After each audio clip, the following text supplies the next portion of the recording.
Hey everyone, this is Ryan Chen here with Locator. In this video, I'm going to show you how to use your home to pay off your MCA balance. Now, a lot of you are already familiar with how a mortgage works. Maybe you took it out when you borrowed a note to buy your house. Maybe you took it out when you borrowed a note to buy an investment property or your office or your warehouse. Now, a lot of the times, the business owners I worked with who borrowed cash advance in the past has remaining equity inside their primary residence or investment property that they own. What you can do with that, if you own a lot of real estate value left over after your mortgage balance, is you can extrapolate that and use that proceeds to pay off the MCA. The main product you'd be working with would be a HELOC or a straight term loan, right?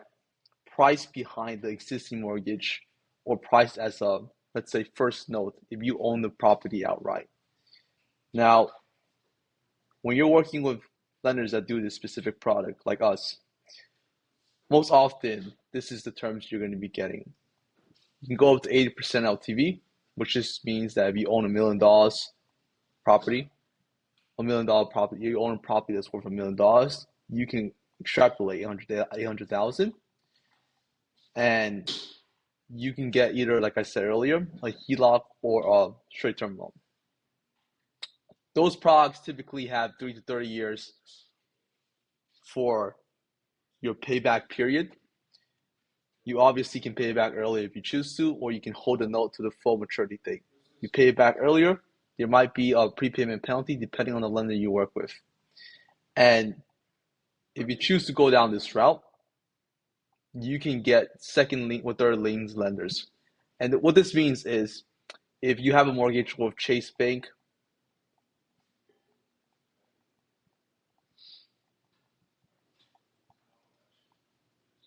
you can simply keep that mortgage in place and get the note to go behind Chase Bank. Now, how would this work?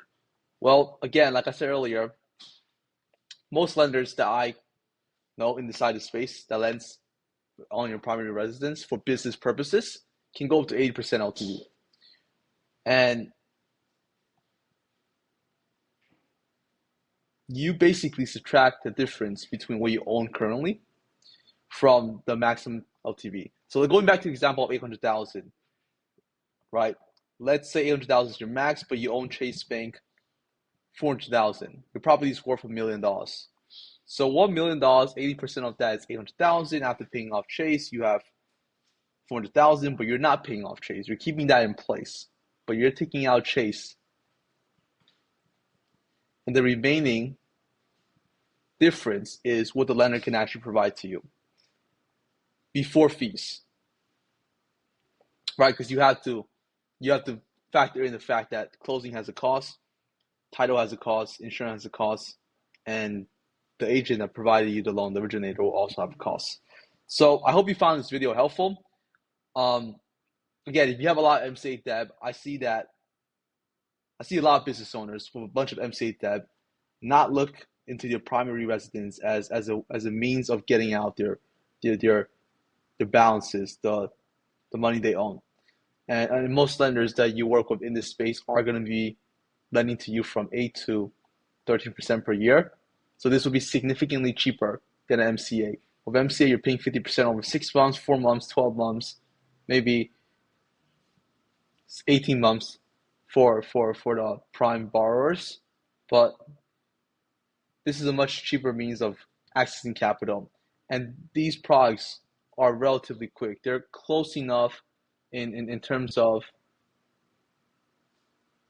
deployment velocity that if you can wait 7 to 14 days to get a loan, you should probably take these instead of taking out cash advance in the first place. So even if you don't have it in cash advance and you're looking for money that's between 8 to 13%, you can actually use this exact product if you're willing to wait 7 to 14 days for funding. I hope this video was helpful. If you guys have any other questions, comment it down below. And I'll continue making these short clips using your questions. And I'll see you guys on the next one.